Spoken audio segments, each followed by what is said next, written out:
and Opportunity Act. So my particular part of WIOA or Title I that I get to administer in my role is for our young adult populations. And that's for all of our out of school youth in both Cowlitz and Wahkiakum counties who are ages 16 to 24. And out of school specifically means I'm done with school, I've graduated, I have my diploma, and now I'm wondering what's my next step in the big wide world. Or, gosh, school was really ugly for me or hard, or I had something in my life where I couldn't complete school. And I really want to get my GED or my diploma and I need help. Folks cannot enroll in Title I or WIOA out of school program if they're, even if they haven't started school, but they've enrolled, like in community college or something like that, I can't enroll them in the program. So what works really well is if someone is done with school and they're thinking about college or they need help with getting college going, that's one of the services that we offered. So maybe for young adults in Wahkiakum who maybe are just finished school and again, want to know what is the next step. I'm thinking about college, but gosh, the whole enrollment process sounds really hard and complicated and I don't know if I can do it. And I need help even with just filling out my FAFSA. Oh, that's a course in and of itself. Yeah. So, I mean, I'm not claiming to be like an expert, but we help folks with that. In fact, we're having a really cool presentation today. One of the things that we do ongoingly is like life skills workshops. So our classes that our program offers, one is a short 3-week workforce preparatory class that just repeats itself. And in that class, young adults are learning everything about workplace skills from teamwork, communication, leadership, how to have a savvy and clean digital online presence, all those types of things that are really needed in the workplace. But then we also have one-off workshops. So I'm really excited about one of the ones we're doing today that we got Veronica, who is the new career navigator from Lower Columbia Community College, is doing a workshop this afternoon. That's kind of like more generic, just about like getting into college and like a lot of resources that are available to first generation college folks who no one in their family has attended before. So how would we get that information out to our community? Generally, we don't send invitations about joining in to the workshops unless someone is enrolled in the program. But I was, for a while, I was sending regularly out our workshop calendar to partners, and I'm happy to do that again too, just like send you every week, or not every week, but every month, what our calendar is for that month. Yeah. Yeah, so I mean, that's just one. We try to have industry sector panels, although those haven't been being largely attended lately, but we've had some really good ones on the technology field, on healthcare, manufacturing, some really good leaders from the community. And I would invite like folks from Wahkiakum, like your community leaders, if there's information that they could share or participate in a panel on a workshop, or maybe just even join in as being like one of the folks who helps with our practice interviewing. At least once a month, we try to have a mock interview panel. Yeah, so we kind of do a little breakdown of like, hey, here's how to, have a good interview. Here's some things you might want to focus on while you're answering the questions. And then. So where are these held? Are these virtual? Are these in person? They're virtual? Everything's virtual right now still. That's kind of handy out here, because sometimes transportation is a barrier. But what would Yeah. be really cool as we're coming out of COVID, and we're building more of the face-to-face presence out there in Wahkiakum, I think it'd be really cool to use the community center and just have like an event, Mhm. have a few employers in there, have some youth from the school that maybe are like, I have never had like a professional interview and I really want to practice, Mhm. or I That'd be would love great. to, yeah, I would love to know. I talk to kids almost every week that have no idea what a cover letter is and why you might need one. Sure. Cecile, were you gonna say something? Oh, she's leaving. She's gonna come over here because it's it's wonky. being weird.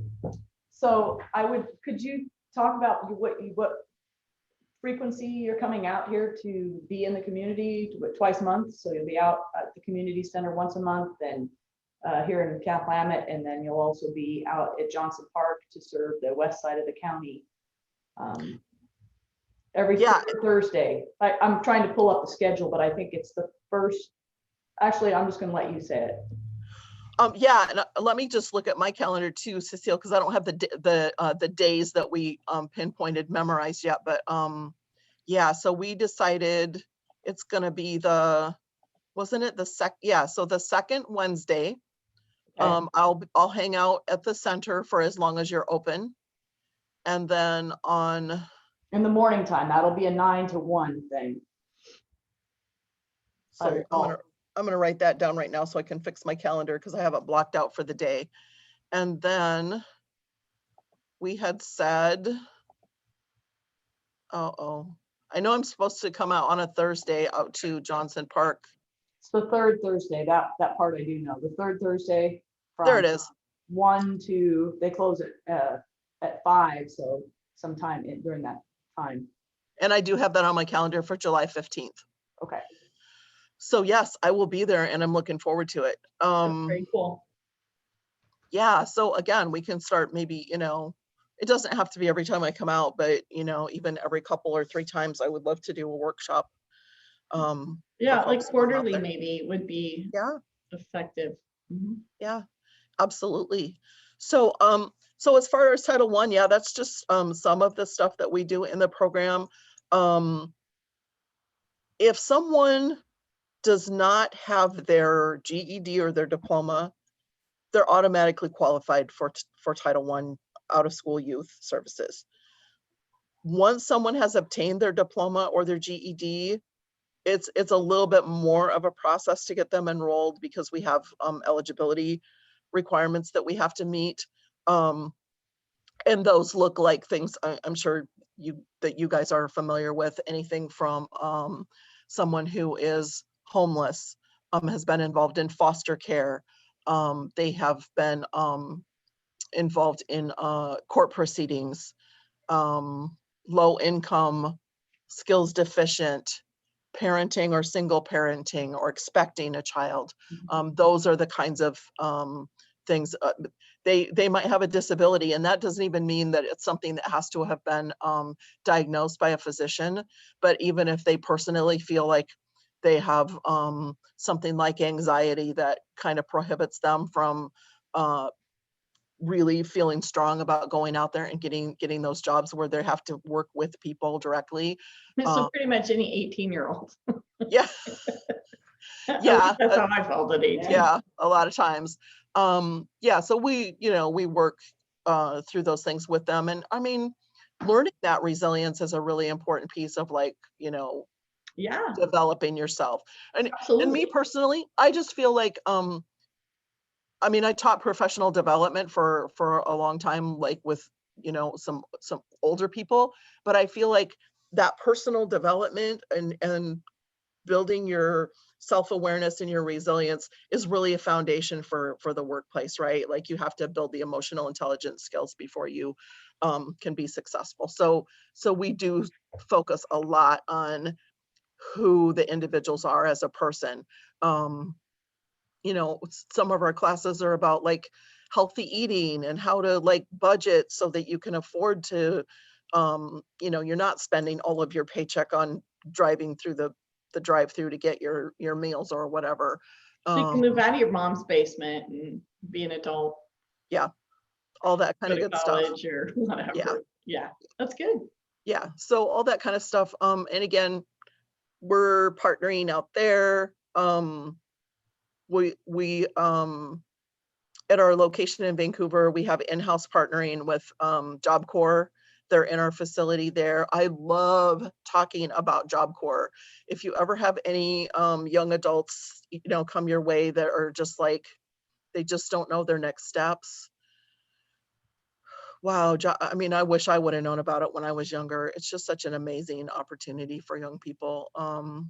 So, and you guys know too that I'm partnered with the Open Doors program at Goodwill to help folks get their GED. So, Very good. yeah. So tell us a little bit about the mentoring portion specifically, Um, and how it can help maybe our local business climate out here. so we do work with some employers for mentoring. That happens a couple of ways. Somebody can just, volunteer to be a mentor for someone who is maybe just very interested in that industry. Kind of, it's I would say that's more like having an ongoing informational interview or helping somebody make some connections or something like that. And then Internship maybe. so yeah, the internship I would say is like the really great path for mentoring, even though they're short. I mean, it's only like usually around 100 to 120 hours long. Mhm. It is an amazing opportunity for a young adult to um, learn skills that are directly applicable to something that they would do for that employer. I mean, they're working for that employer in a job, but we foot the bill. So Yeah, that's the beauty is yeah, somebody can get short-term help. Yeah. From and help train somebody, hmm but they're not paying for that. That's yeah. that can Yeah, be a so real that's blessing. much more, viable for a lot of like small businesses or whatever, where they're, maybe they do have the mental and the emotional capacity to do that mentoring, but maybe it's just not in their budget to hire someone to help them out or whatever. Um, I would say one of our most successful internships that we've had this year was a young person that I was working with who really, really smart young man, but lived on a farm, had only ever done jobs for his dad that had to do with like farm work or, Yeah, building fences or agriculture. Yeah. yeah, digging fence posts, things like that. He got an internship with Cowlitz County PUD. And during his internship, he learned to write different types of computer code. Oh, Um, they were thrilled with him. He learned so much, and his self-confidence in knowing that he could go out there and get a job and was able to put that on his resume just like skyrocketed. that's great. It was a great success story. So so right now we have interns who are working for the Goodwill. They're not just working at the store, they're obtaining the nationally recognized retail credential where they automatically get to interview with big companies like Lowe's or Burlington or Target or something like that. Mhm. I have one person who is at Kessel Public Library. And we have a number of young adults right now who are doing mentoring with Youth and Family Link in their Mm. internship. So it's just, we had one person who worked for the radio station in Longview, That's all fun. kinds of different things. There's lots of opportunities. Cool. Yeah. And we would love to, again, if we could get somebody from Wahkiakum and build some internships out there, that would be awesome. Yeah, so it seems like the struggle is finding the youth that want Yeah. to participate. Yeah. Yeah, I haven't had of like probably 45 people that I've enrolled. None are from Wahkiakum. Yeah, so I would love to be able to serve some young adults out there. I would like to share this presentation with some folks who have access to the kids at school. Yeah. And I'm trying to think how to do that, if we could do it through just sharing this video, or like at Johnson Park, I encountered one of the ladies who works at, I can't remember because Carrie introduced me to them. So there was a few of them, different titles, who worked out at Nasell High School, who serves all of the youth from Wahkiakum, anywhere from KM Mountain on west, which is that western half of the county. So that would be a starting point to get some kids from out there having access. Well, I'll talk to you about that afterwards to see what would work best. Yeah, and you know, Cecile, for like, if it means making connections and I don't whether that's a meeting or a presentation or whatever. I mean, I'm not going to limit myself to just coming out there twice a month if having more of a presence or having an opportunity to meet with somebody. It doesn't have to be just on one of those days. Like if it works, you know. So let's say we had an employer. Let me use somebody who maybe has a retail space, and they already have a youth in mind that would fit. Now, do the kids need to be Title I kids to be in your mentoring program? They have to fit into that. So let's say we had an employer in a retail environment who knew of a kid that fell into your Title I program. Then when they go through you to set up the relationship to have WIOA foot the bill to pay them and to train them, because isn't there a pre-training that the kids go through before they can put their feet on the ground in a business to help them? Yeah, you're absolutely right, Stacy. So kind of briefly, the way the process works is we identify, you know, if the person's eligible, and we go through an enrollment process, which you know, I've gotten them down. It used to take literally like 8 hours for one person, just because, you know, a lot of times for our young adults, it's hard for them to keep momentum when they have responsibility to gather up documents or make sure they have their ID and their social security card and things like that. And, you know, like, oh, I didn't know I had to register for selective service, those kinds of things. And since it is a federally funded program, those are some of the requirements, right? So we get them enrolled. A lot of times if there is a workforce prep class starting before their enrollment is complete, I'll just get them going in the class so that they can just start moving forward. And we usually get them enrolled before the class is done. So once they've done that class and a couple of our workshops, they're considered to be eligible for an internship. Okay. Yeah, so usually that's, you know, it's a few weeks. But that's kind of like our vetting process for finding out who's ready to do something on a daily basis, to show up on time, to be there every day. If they can come to that class Monday through Thursday for 2 hours a day, that's kind of a sign that, oh, this is somebody who can show up on time. Right. And again, those courses are done virtually, so they can do them online. Okay. Yep. All right. Yeah, and I will start, like I said, when we're more in person, I will, right now, our instructor in Vancouver is doing them virtually. So everybody just hops onto the same Zoom and attends virtually, but I will be doing the classes in person, and we'll come out there and do them as well. Are there any requirements for the businesses? Do they have to do any work? My next question. Yeah. What's on the employer's side of that? The main thing is that they have the capacity and the willingness. Are there a minimum number of hours that they have to, good luck with that, that they have to, you know, devote to specifically a mentoring conversation or mentoring tract or whatever? Are there I would say it would, they have to fill out or check boxes? It's very little. I would say it's probably less than going through an actual hiring process of hiring your own employees. Okay. Probably the one thing, if a young adult is going to do what we call a hybrid or like an in-person right now, just because there still are restrictions in place because of COVID in areas. We just do a little safety checklist with them. Like, yeah. does everybody, is everybody complying with whatever are the, the current specifications from the governor or the state.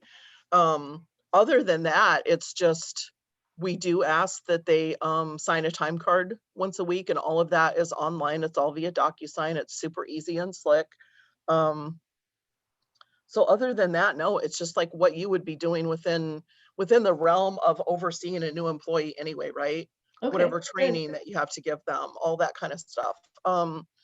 So I wouldn't say it's very onerous, but I have talked, and again, this isn't really my role. I mean, I'm filling in right now because we haven't had a business development person for a while now. But just knowing as like a former business owner and a project manager type person myself, it's like companies can be in two different, like, well, more than phases, but the people I talk to are either in like, either they're really ramping up, Right. or they're in a really good kind of like maintenance mode, and they do have more of the capacity to spend time developing people. It's great that small companies are growing, and they're growing quickly, but that is not always the best environment for one of our, I would say if it was maybe a person that was a little bit older who was kind of like could just like hit the ground running or something like that. But we're really not going to put our interns in a company where it's like they just want somebody to do like the grunt work and somebody else is paying them for it just because they're so busy that they just want extra hands and bodies. That's not a great experience for our interns.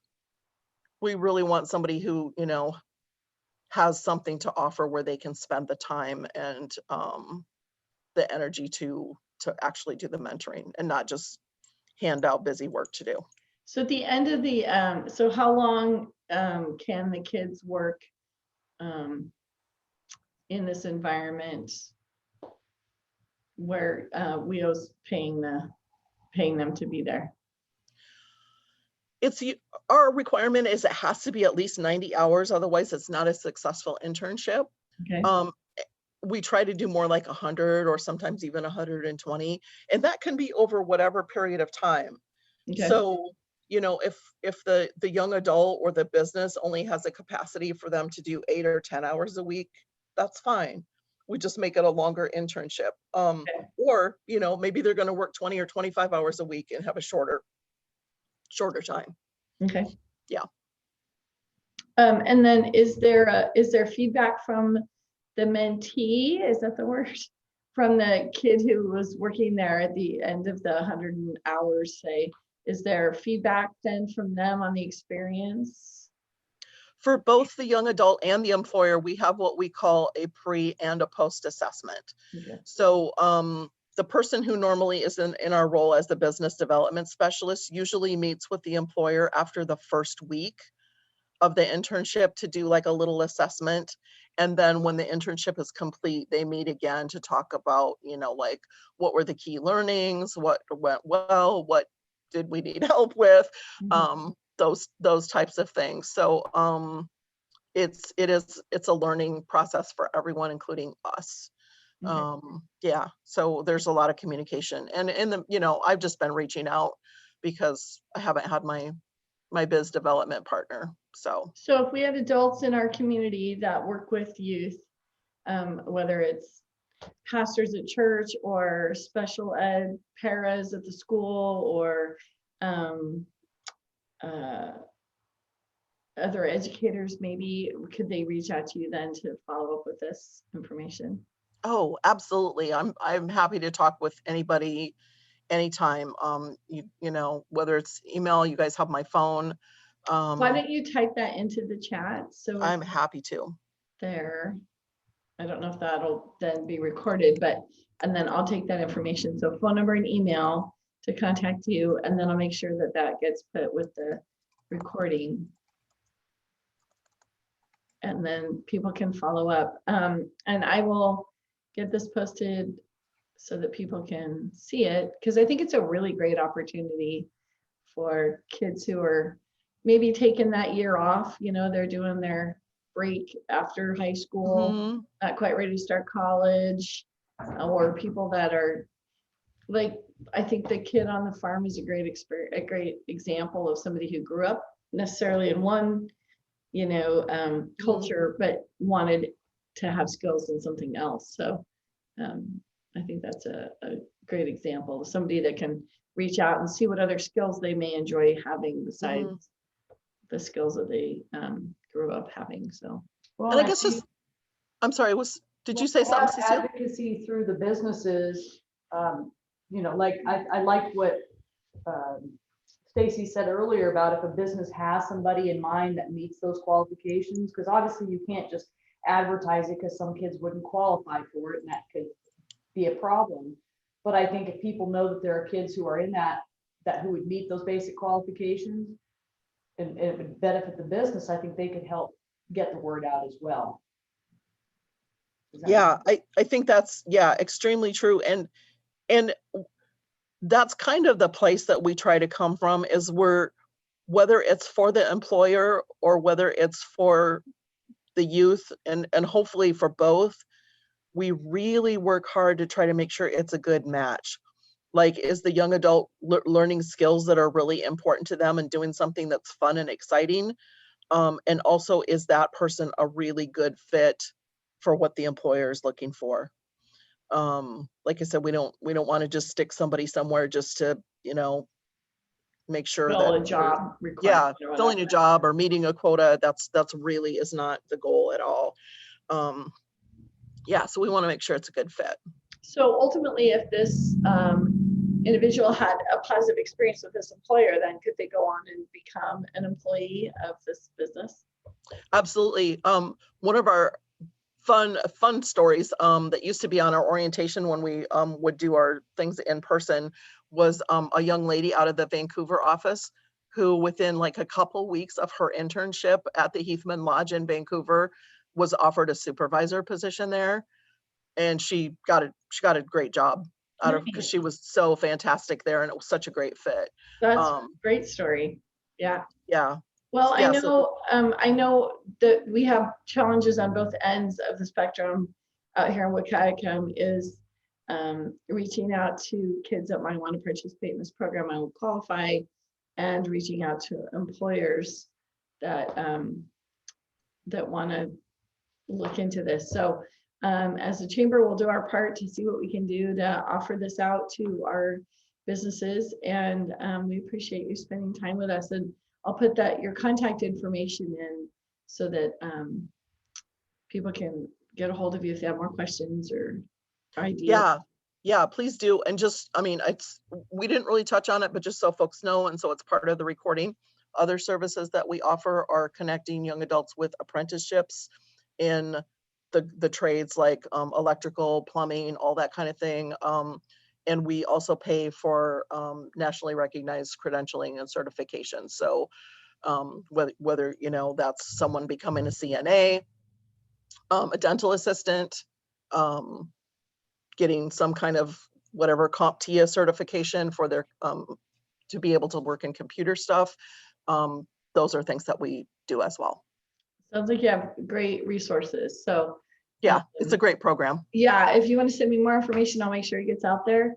Okay. Because I think we just keep talking about it, and sometimes these giant boulders get moving slowly, but eventually they get rolling and then they pick up speed. So yeah, it feels like it is moving. Yeah. This is a great time in history to utilize this program, as people are starting to get their businesses revved up, and kids are just finishing school. So I think this is a good time to get this launched. Absolutely. I'm here to serve. Okay. Thank you, Keely. We appreciate It was great to see you guys. Yeah, sorry there were more people on, but it's getting busy. my arm. Yeah. Bye, Cecile. Weird. I'll see you guys soon. Okay. Bye, Keely. The disenfranchised darn.